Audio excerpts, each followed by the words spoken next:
역대 대통령들은 어떻게 이런 상황이 생기면 대응을 했을까?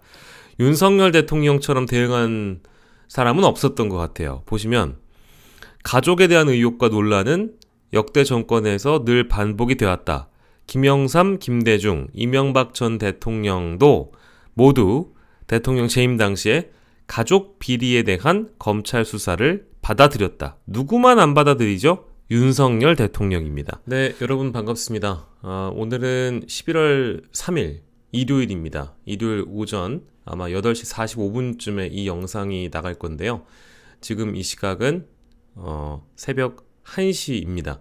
뭐 아시는 대로 토요일에 제가 잠시 서울역을 나갔다가 기차를 타고 지방 일정이 있어서요. 갔다가 이제 올라오니까 이 시각이었어요. 그래서 지금 사무실에서 아주 조용한 상태에서 녹화를 하고 있는데 이쪽이 방음이 잘 안 되거든요. 그래서 매우 정적으로 제 이야기가 들릴 수 있다는 점 여러분들께 미리 양해를 구하도록 하겠습니다. 윤석열 대통령이 이달 중에 직접 입장을 표명한다고 한다. 가짜뉴스엔 법적 대응을 검토하겠다. 제가 뭐 커뮤니티에다가도 아무튼 줄줄이 써놓긴 했습니다만 아직 파악을 못했죠. 지금 현재 상황이 어떤지에 대해서 제대로 대통령이 파악을 못한 것 같다는 생각이 좀 개인적으로는 들었어요. 왜냐? 이번 주 토요일에, 그러니까 어제죠. 아무리 적게 잡아도 인원은 아마 한 10만 명, 20만 명 이상의 인파가 모여서 대통령의 거취를 결정해라. 물러나라. 하야해라. 아니면 탄핵한다. 이런 메시지가 나왔는데도 불구하고 아직까지 가짜뉴스 타령을 하고 있는 대통령실과 대통령의 모습을 볼 때 한심하기도 하지만 번지수를 뭔가 좀 잘못 찾고 있다는 생각은 뭐 강하게 듭니다. 참. 명태균 씨에 대한 입장을 직접 밝힌다고 하면서 오늘 10일 임기 반환점을 맞는 윤 대통령 대국민 소통 기회를 갖고 명태균 씨를 포함한 각종 논란에 대해서 설명을 하겠다. 특히 명태균 씨를 둘러싼 의혹에 대해서는 가짜뉴스가 확산되고 있다는 판단이 있어서 강경 대응하겠다는 방침도 검토 중이다. 그러니까 어떤 게 가짜뉴스인 건지는 안 나오는데 이 기사에 뭐 어찌 됐든 간에 이제 본인들이 판단하기에는 대통령 쪽을 공격하는 여러 의혹 제기에 대해서 가만히 있지 않겠다라는 으름장으로 보이는데 정치 공세와 선전, 선동에 물러서지 않겠다. 어디까지 가려고 하는지 모르겠어요. 근데 이거는 어느 정도 예상이 됐던 건 뭐냐면 이 국회 국정감사에서 실제 이 정진석 국회의장 아니죠. 국회 부의장까지 했지만 정진석 대통령실 비서실장이 뭐라고 이야기하는지 우리가 다 봤잖아요. 이미 봤기 때문에 저는 뭐 그게 대통령의 태도라고 이미 일찍이 받아들였기 때문에 이런 대통령의 입장은 별로 신기하진 않아요. 사실 이럴 줄 알았어요. 그리고 앞으로 사실 더 이랬으면 좋겠습니다. 왜냐하면 아직까지도 대통령이 좀 달라질 거라는 희망을 갖고 있는 언론사들의 모습도 좀 보이고요. 일부 좀 점잖으신 분들은 19%, 18%, 17%라는 대통령의 지지율 자체를 그리 심각하게 보시는 건 아닌 것 같아. 그러다 보니까 이렇게는 지금 대통령이 나와줘야 아직 대통령이 큰 착각을 하고 있구나 이런 생각을 갖게 되시겠죠?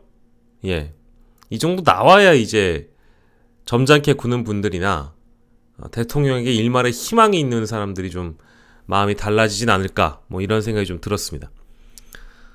11월 12일이 임기 반환점을 맞는 시점이고 기자회견이 됐든 국민과의 대화, 타운홀 미팅이 됐든 어떤 형태로든 대통령의 입장 표명이 있을 것이다. 시기는 이달 하순이 유력하다. 대통령실 내부적으로는 명시 관련 의혹 제기에 강경 대응 방침을 세운 것으로 알려집니다. 계속 그렇게 하세요. 뭐 해? 못하라고. 예. 대통령실 관계자는 채널A에 밝히길 대통령 부부 관련 가짜뉴스, 선동, 선정적인 공세에 대해 강력한 법적 대응을 검토하고 있다.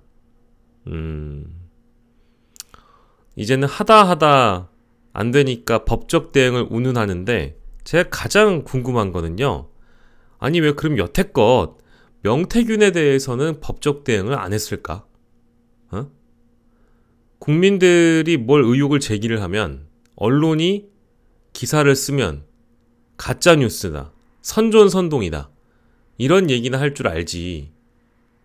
명태균은 왜 가만두는 거예요? 진짜 뭐 번지수를 잘못 찾는 것 같아 자꾸. 윤 대통령은 이틀 뒤 국회에서 열리는 내년도 예산안 시정연설에도 불참할 전망입니다. 그러겠죠. 국회를 인정하지 않는 모습을 여전히 견지하는 거죠. 기대도 안 합니다. 그리고 예산안 시정연설이라는 게 정부가 예산을 이렇게 좀 집행하고 싶으니까 국회가 허락할 부분은 좀 허락해달라. 국회한테 잘 보여야 되는 자리거든요. 근데 안 나오겠다 이거야. 그렇게 하세요 그러면. 오늘 그렇게 하세요 그러면을 엄청나게 반복을 많이 하네요. 현재로서는 총리께서 나가시는 걸로 제가 알고 있습니다. 대통령의 국회 시정연설은 뭐 매년 있는 건 아니고 총리가 대신하는 경우도 종종 있다. 대통령이 시정연설을 하지 않는 건 지난 2013년 이후 11년 만이고 윤석열 대통령 지난 9월 22대 국회 개원식에도 불참한 걸로 다들 알고 계시죠? 국회 상황을 고려한 것으로 보인다. 그러면 여당이 총선에서 다수를 점했단 가정을 한다면 그러면 대통령은 국회에 오셨겠죠. 예. 근데 여전히 여소야대 전국이고 국회 다수를 민주당과 범야권이 점하고 있는 것이 못마땅하고 국회에서 여야 입장이 합의가 필요하다 어쩐다 늘 이런 조건을 다시는데 그냥 자기 악수를 패싱하고 대통령인 본인을 인정하지 않는 사람들로 가득 차 있는 국회에 와서 개망신 당할 바에 안 나간다 이거예요. 다만 우리가 과거의 사례들을 좀 살펴봤을 때 문재인 전 대통령이나 노무현 전 대통령이나 어찌됐든 그때 당시 야당으로부터 엄청난 비난과 비판, 조롱 특히 노무현 때 좀 심했죠. 그럼에도 불구하고 그때 나가서 시정연설도 하고 국회의원들에게 자신에게 정작 침을 뱉을진 모르지만 가서 악수를 청하는 것이 대통령의 자세입니다. 왜? 대통령은 어느 누구의 것도 아니고 어느 누구의 진영도 아니어야 하니까. 그렇지 않나요? 그러면 설령 윤석열 퇴진이라는 피켓을 들고 있다 하더라도 가서 악수를 청하는 것이 대통령으로서의 자세입니다. 그걸 하지 않겠다는 것은 대통령직에 대한 좀 엄중한 고민이 필요하다라고 저는 생각을 하는데 어찌됐든 대통령 비서실장의 워딩을 우리가 봤을 때 국회 개원식 불참하듯 나오지 않을 것이고 시정연설은 심지어 또 2013년 이후 11년 만의 일이라고 하니까 새로운 역사를 또 윤석열 대통령이 쓰겠다라고 예상이 됩니다. 야당이 탄핵과 임기 단축 개헌, 김건희 여사 특검법 통과 등을 압박하고 있는 상황에서 대통령 참석은 어렵다? 아니 그럼 잘하든가. 아닌가요? 지금 지지도가 19, 17 이렇게 나오는 대통령에 대해서 야당이 가만히 있는 게 이상한 거 아니에요? 칭찬이라도 해줘야 되나? 박수 쳐줘야 되나? 한심한 소리하고 자빠졌죠. 임기 단축 개헌. 아니 이것도 마찬가지죠. 대통령의 국정 운영이 불가한 수준의 국정 운영 평가를 받고 있으니 조선일보 어제자 사설만 보더라도 그 대목이 나옵니다. 국정 운영을 할 수 있는 국정 지지도가 아니라는 거예요. 토요일 조간에 거의 모든 신문이 대통령의 지지도, 긍정평가가 이렇게 바닥까지 떨어져 있는 것을 다 문제 삼았습니다. 대통령실은 신문 안 봐요? 여당에서도 야당이 탄핵하겠다는데 대통령이 와서 연설하는 건 맞지 않다라는 목소리가 나왔다. 여당도 마찬가지죠. 아직 정신을 못 차리고 있는 거죠. 네. 한심한 대통령과 여당의 상황을 저희가 좀 점검을 해봤고요. 명태균 씨 요즘 뭐 하는지 궁금하시죠? 근데 다만 어제 MBN 쪽 그 단독 보도가 좀 유의미한 게 나왔습니다. 제목이 이렇네요. 명태균 7불사 방문 전 여사와 마지막 통화를 했다. 힘 업돼서 불만을 쏟아냈다. 이건 이제 명씨 쪽에서 김건희 여사 쪽에게 화를 냈다라고 MBN의 단독 보도가 나왔는데 요 내용은 좀 여러분들이 유의미하게 받아들임과 동시에 노림수가 있다고 저는 개인적으로 생각하고 있어요. 왜? 김건희 여사의 공천 개입과 관련해서 명태균이 살짝 힘을 빼주는 그런 그림입니다. 즉 명태균의 목적은 김건희 여사가 딱히 공천에 개입할 위치도 아니었고 힘을 발휘할 수가 없는 상황이었다. 이제 그걸 얘기하고 싶은 것 같은데 특히 여기서 얘기하는 공천의 시점이라는 건 이번 총선입니다. 예, 따라가 보시죠. 명태균 씨는 이른바 7불사 회동 전 김건희 여사와 40분 넘게 통화를 했고 본인이 크게 화를 냈다라고 말을 했다는 겁니다. 김건희 여사와의 마지막 통화 시점을 묻는 취재진들의 질문에 명태균 씨는 지난 2월 7불사에 가기 전이라고 답했습니다. 창원이 지역구인 김영선 전 의원은 지난 총선에서 컷오프 대상이었는데 험지인 김해 갑으로 지역구를 옮길 테니까 단수 공천을 좀 도와달라라는 전화를 명태균 씨가 김건희에게 하는 것이죠. 딴 데는 다 험지 가는데 왜 김영선이는 이럽니까? 이거 집권 여당 공천이라는 게 공정하고 형평성이 맞아야 하는 거 아닙니까? 그렇게 얘기를 했다. 여사가 자기가 할 수 없대. 알아보지도 않아. 이렇게 지금 반응을 하고 있죠. 근데 이거는 명태균의 주장입니다. 녹취록으로 확인된 게 아니에요. 40분 넘게 김건희 여사와 통화도 했지만 반응이 좋지 않자 김건희 여사 텔레그램 폭로를 조건으로 개혁신당의 김 전 의원 공천을 요구하는 이른바 7불사 회동을 기획하게 된 거다. 명 씨는 당시 통화에서 김 여사 본인이 할 수 있는 게 없다고만 말해 크게 화를 냈다고 말을 했습니다. 제가 한번 알아보겠습니다. 선생님 이러는 게 원래 정상인데 제가 한번 알아보겠습니다 선생님 이렇게 이제 김건희 여사가 해야 되는데 힘이 없어요. 거기 가서 경선할 수밖에 없어요. 이런 반응이 자기는 솔직히 기분이 나빴다고 이야기를 하고 있습니다. 이것이 사실이라고 한다면 김건희 여사가 공천 개입에 대한 가능성을 줄여줄 만한 핵심 증언자가 명태균이 되는 거죠.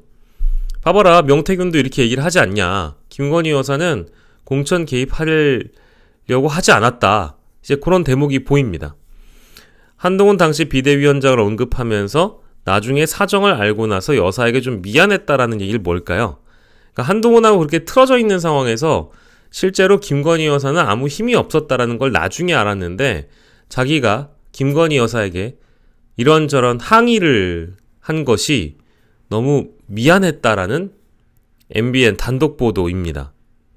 명 씨의 단수 공천 요구에 김건희 여사는 경선이 원칙이다라고 답을 했지만 실제 김 전 의원은 경선도 가지 못한 채 컷오프 됐다.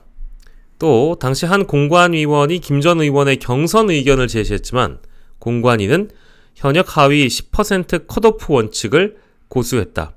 일단 이제 한동훈 지도부가 원칙대로 김영선에 대해서 처리를 했고 김건희도 이때 당시에는 한동훈과의 갈등으로 손을 쓸 수가 없었던 상황인 걸 명태균이 너무 늦게 알고 김건희 여사가 VIP인 줄 알고 막 짜증도 내고 좀 언성도 높이고 했는데 그게 본인은 미안하다. 이제 이런 표현입니다.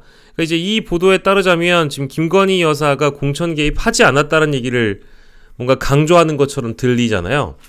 이런 것들은 조금 조심할 필요가 있다라는 제 개인적인 생각입니다. 예. 그래서 이런 기사가 좀 약간의 혼선을 좀 만들기도 해요. 명태균의 발언에 따라서 지금 상황을 판단하시는 시청자 여러분들의 시각이 어라 그럼 이거 뭐야 라고 생각하실 수 있잖아요.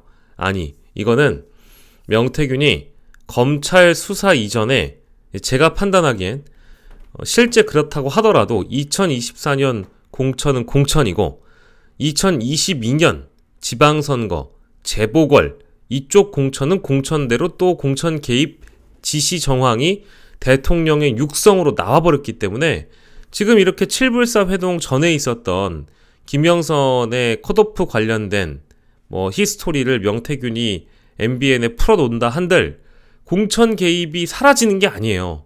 근데 이런 보도가 약간 혼선을 주기 때문에 제가 여러분들께 재차 강조 또 강조 드리는 바입니다. 예, 그리고 또 하나 더 있습니다. MBC 보도를 보니까요. 이게 뭔가 공천 개입이나 여론 조작 의혹 이런 거와는 별개의 내용이 하나 더 보도가 된 게 있어서 이것도 한번 만나보시죠. 예, 청와대 ARS 돌리는 거 받아야지. 대통령실 사업 수주 노렸나? 라는 제목입니다.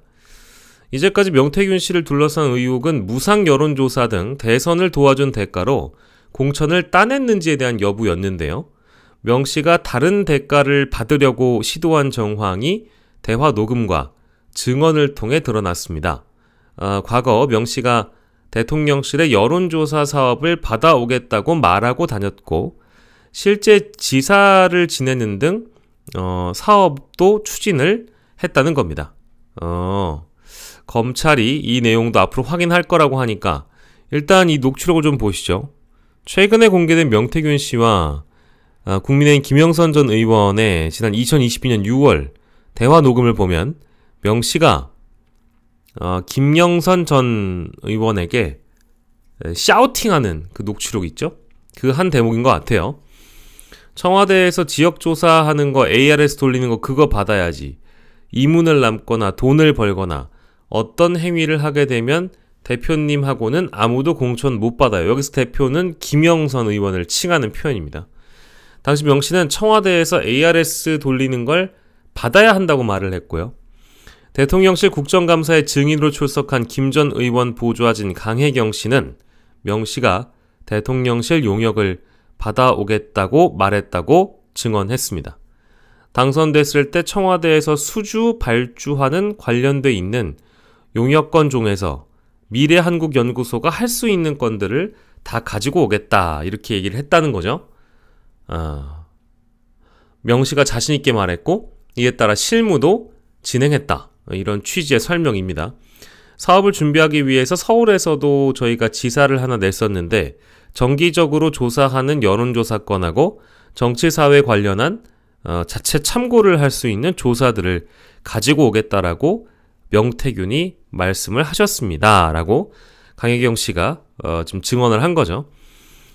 정진석 비서실장은 대통령실에서 진행하는 여론조사는 없다고 말했지만 국정감사에서는 대통령실의 정기지표조사 예산이 편성된 것으로 확인됐습니다. 자꾸 왜 거짓말을 하는지 모르겠어요.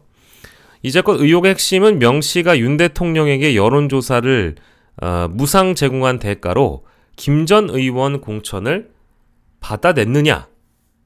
그게 여부인데 그런데 공천 외에 또 다른 대가로 대통령실 사업을 수주하려는 정황이 드러났다.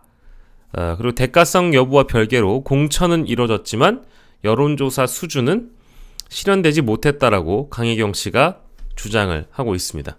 아무튼 이 내용은 검찰이 새롭게 또 들여다볼 내용 중에 하나라고 저는 개인적으로 보고 있는데 이게 뭔가 주말 어떤 사이에도 굉장히 새로운 소식들이 많이 나오기 시작하니까 혼란스럽긴 하네요. 그래서 요 뉴스가 일단 눈에 들어왔고요.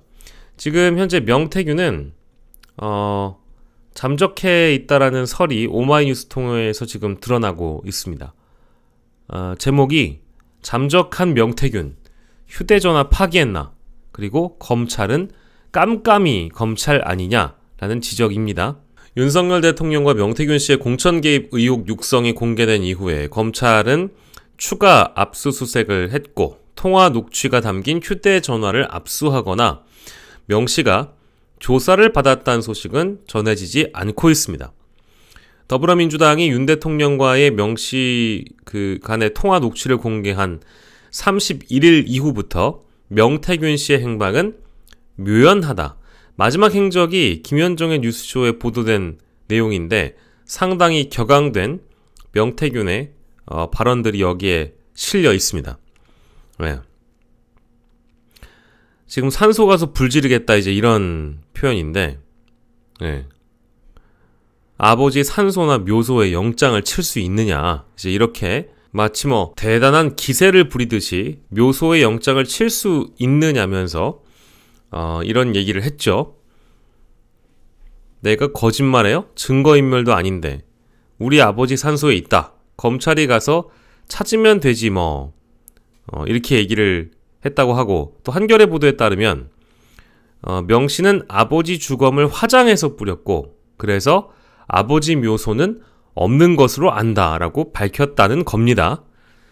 압수수색 대상에 명 씨의 처남이 일하는 사무실도 포함이 됐다고 하고, 다만 명 씨가 휴대전화를 지난 9월 24일 처남에게 전달한 정황을 검찰이 포착했습니다만 처남은 검찰 조사에서 해당 휴대전화를 파기했다라고 진술을 했다고 합니다.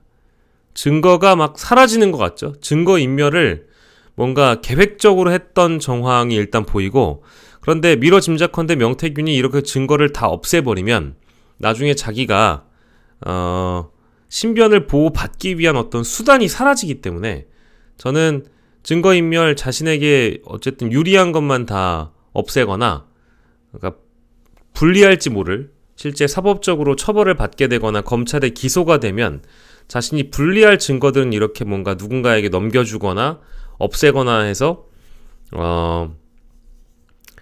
필요한 것만 할 수 있을 텐데, 만약에 나중에 진짜 써먹을 만한 그런 내용이 어떤 휴대전화에 들어있거나 증거로서 작용할 거라면 처남에게 이 휴대전화를 이건 파기하고 저거는 남겨놔라, 혹은 자기가 어딘가에 제3의 장소에 휴대전화를 가지고 있을지 모르는 거죠. 그거는 이대로만 판단할 수가 없는 거죠. 현재 공천 개입 의혹과 관련해서 검찰이 확보한 휴대전화는 지난 9월 30일 첫 압수수색 당시에 명 씨가 제출한 이른바 깡통폰이 유일하다.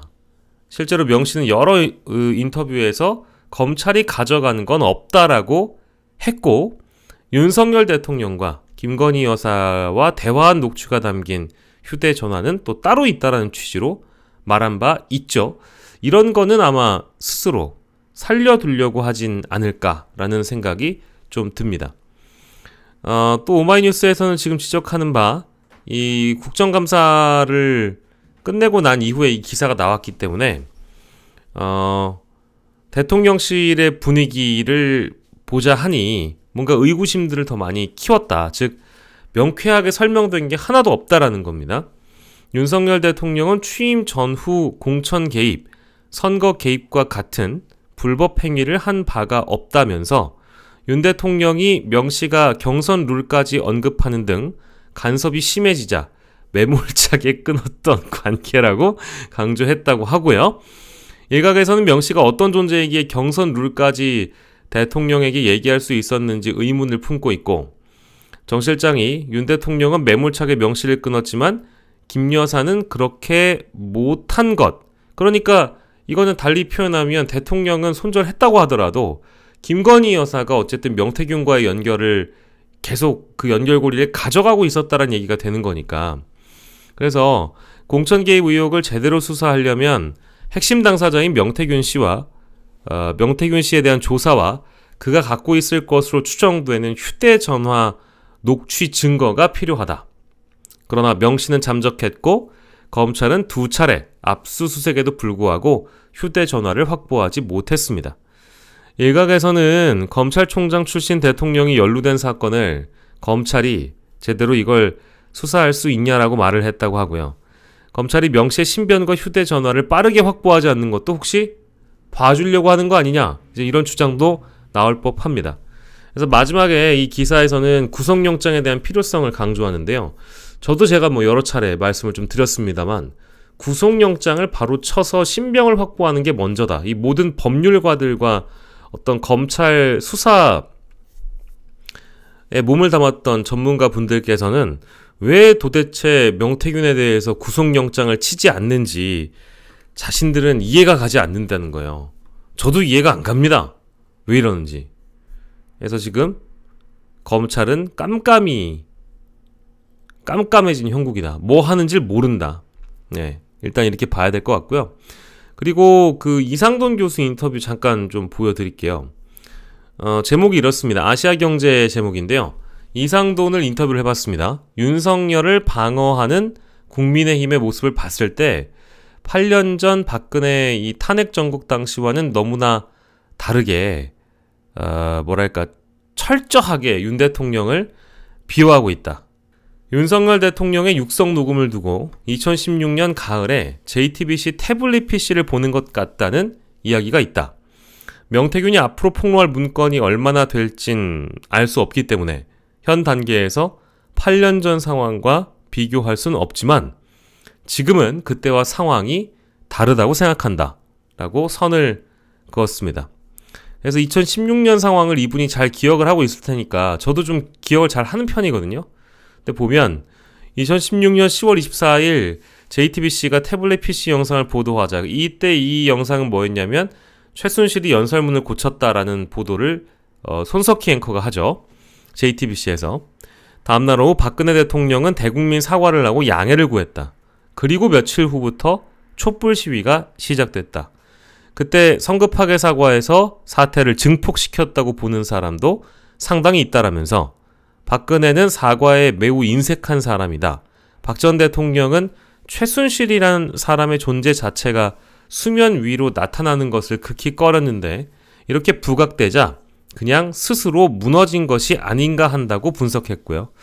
이어 대통령 본인이 무너져버리면 그 주변도 한꺼번에 무너지기 마련이라면서 야권의 하야 요구에 대해 탄핵을 당하는 한이 있더라도 사임하지 않겠다고 밝혔으나 댐은 이미 무너진 후였다. 대통령 입으로 탄핵을 당하더라도 라는 말이 나오면 이미 끝난 것. 저는 이 대목은 동의합니다. 아니 본인 스스로 탄핵을 당하더라도 이 가정 자체를 불편한 가정을 하고 있다는 것은 그럴 가능성도 미리 내포하고 있는 거예요. 본인 스스로 잘 알고 있는 거잖아요. 요거는 뭐 어쨌든 유의미한 해석입니다. 요새 TV 뉴스를 보면 8년 전과 또 비슷하다라는 거예요. 2016년에도 JTBC뿐만 아니라 TV조선도 매우 공격적으로 보도를 했다. 다만 8년 전과 다른 점은 여당과 검찰이 흔들리지 않는다는 것이다. 아마도 이제 요게 야마인 것 같아요. 요게 이제 본질, 이 기사의 본질. 아마도 8년 전 학습 효과 때문일 수도 있다라고 짚었다. 또 2016년에는 검찰이 최순실을 구속하는 등 지금 검찰과는 달랐다. 그리고 2016년 새누리당에는 유승민, 남경필, 김세현 같은 인물이 있어서 탄핵이 가능했지만 세 사람은 그 후에 이제 배신자 프레임에 갇히게 돼서 정치적 입지가 좁아지고 당내에서 뭔가 더 활발하게 활동하기가 어려운 상황이 됐다는 거죠. 색다른 대자비가 펼쳐지고 있다고 봤다. 실제로 대통령실은 윤 대통령과 명 씨 간 통화에 대해서 정치적, 법적, 상식적으로도 아무 문제가 될 게 없다라는 입장이시라고 합니다. 기사에 나와 있는 대로. 정진석 비서실장은 녹취에 대해서 공무원으로서 정치적 중립 의무도 없는 거고 대통령 당선인에 대한 어떤 정치적 중립 의무를 규정한 법률은 없다라면서 윤 대통령은 취임 전후에 공천 개입, 선거 개입과 같은 불법 행위를 한 바가 없다고 강조를 하고 나섰습니다. 야, 할 말이 없습니다. 대통령실의 이런 해명에 대해서는 제가 거듭 말을 좀 줄이도록 하겠습니다. 자, 그리고 어제 다녀오신 분들 많으신 것 같은데요.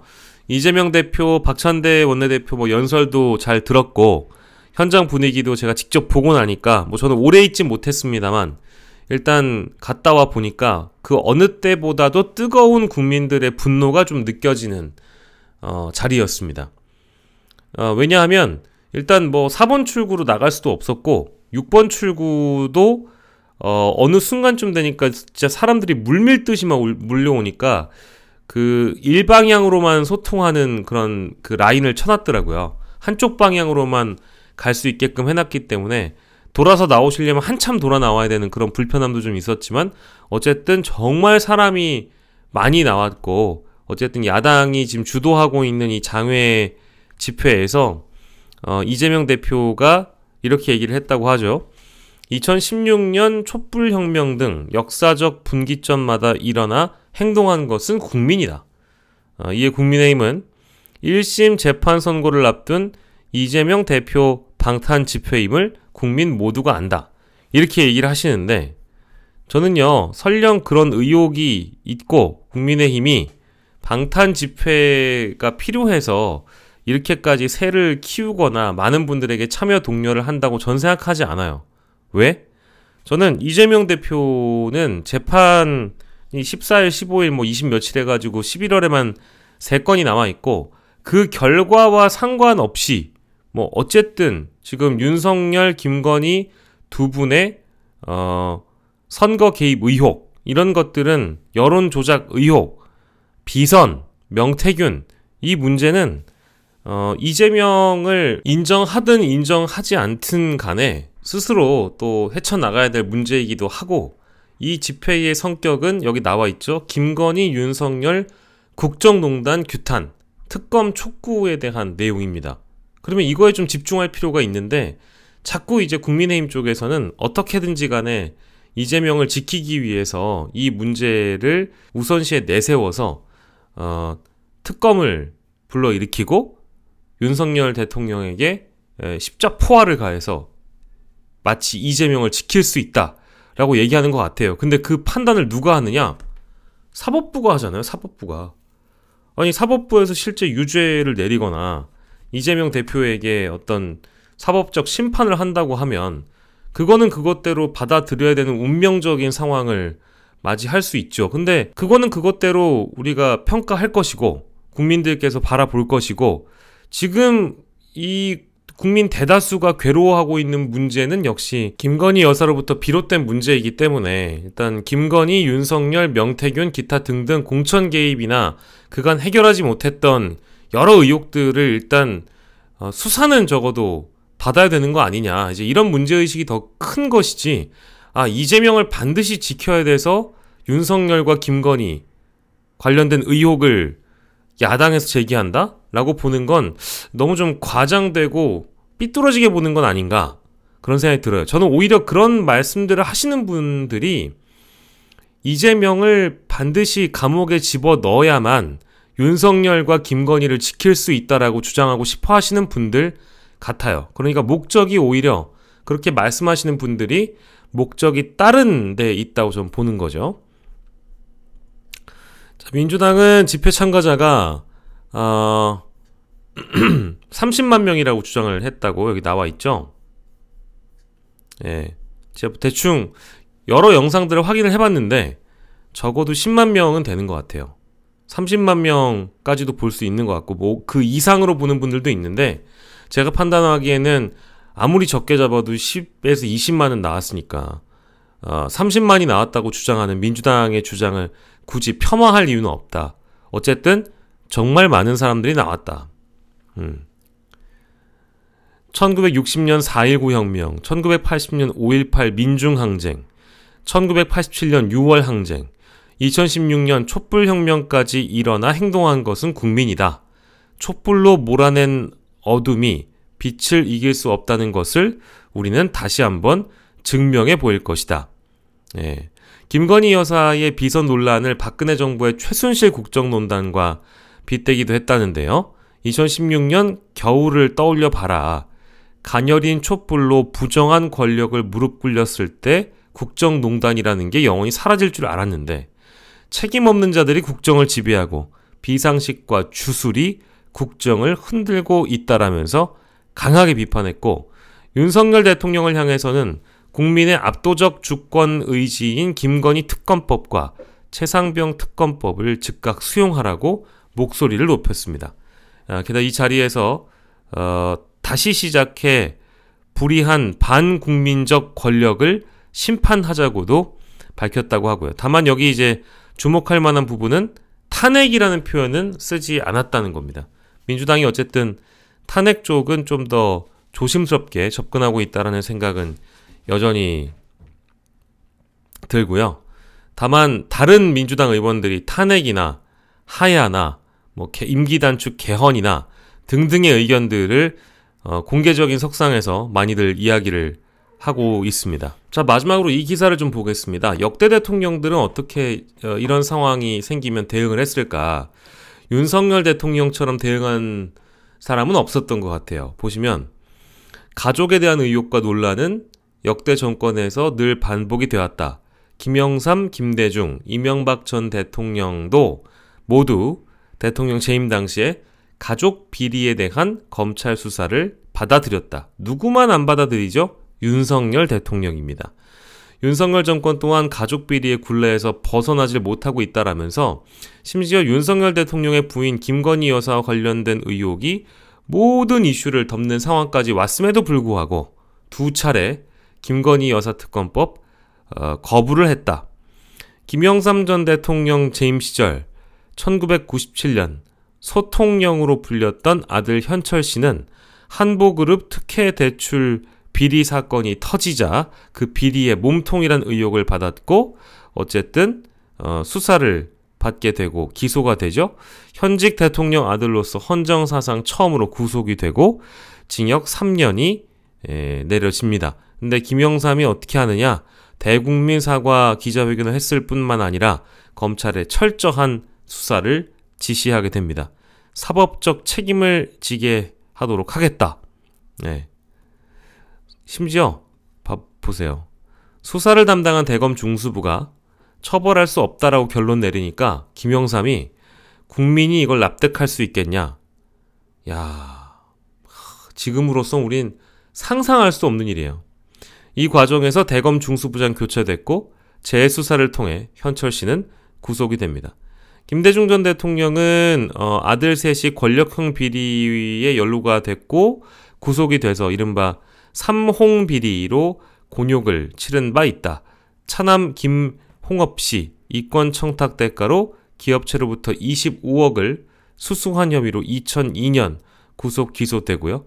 삼남 홍걸 씨도 최규선 게이트에 연루돼서 체육복표 사업자 선정과 관련해 36억 9천여만 원을 받은 혐의로 같은 해 구속 상태로 재판에 넘겨지게 되고요.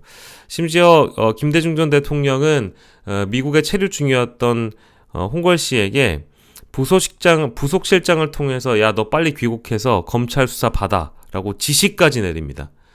귀국하자마자 구속이 되고 김 전 대통령은 민주당에게 부담을 주기 싫어서 탈당을 하고 대국민 성명을 발표하기도 하죠. 그리고 마지막으로 장남 홍일 씨, 나라종금 로비 의혹과 관련해서 1억 5천만 원의 로비 자금을 받은 혐의로 불구속 기소가 되기도 합니다. MB 가보면 MB도 사실은 친인척 수사나 이런 특검 사례가 있었는데 다 받아들였어요. 대통령 재임 시절 친형이자 이명박 정권 최고 실세였던 이상득, 이때는 이제 만사형통이라는 표현이 있었죠. 만사형통. 형으로 가면 이제 MB로 가는 거예요. 저축은행으로부터 7억 5천여만 원을 수수한 혐의로 2012년 구속 상태로 재판에 넘겨졌다. 이명박 전 대통령은 같은 해에 아들 시영 씨가 연루된 내곡동 사저부지 매입 의혹과 관련해 특검법을 또 수용하기도 하고요. 의혹을 수사해온 특검팀은 시영 씨를 불기소 처분하긴 했지만 시영 씨는 특검 조사를 받은 첫 현직 대통령 자녀로 기록됐다. 예, 여기 나오잖아요. 이런 사례들을 좀 우리가 참고해 볼 필요가 있어요. 우리가 아니라 대통령과 김건희가 더 이상 소모적 논쟁을 막고 시급한 민생 문제 해결에 국력을 모으도록 하는 것이 이 시점에서는 대통령에게 부여된 소임이라고 판단했다. 진짜 한심하다. 아까 우리 첫 기사 뭐였는지 기억나시죠? 강력한 법적 대응. 이 지경입니다, 여러분. 예, 오늘 여러 기사들을 좀 만나봤고요. 좀 늦은 시간에 저는 전해드리긴 했습니다만 아마 여러분들이 이 영상을 볼 때는 오전에 막 이제 눈을 비비고 일어나신 일요일 아침이 되지 않을까 싶습니다. 제 뒤로 불도 다 꺼져 있고 제가 오늘 방음 때문에 조곤조곤히 얘기하긴 했지만 어쨌든 일요일 오전을 조금 채워드리는 컨텐츠로서 작용됐길 바랍니다. 전 다음 영상에서 다시 돌아오겠습니다. 활기찬 일요일 오전 되시고 어서 커피를 내리시고 일요일 마무리 잘 하시길 바랍니다. 여러분 파이팅!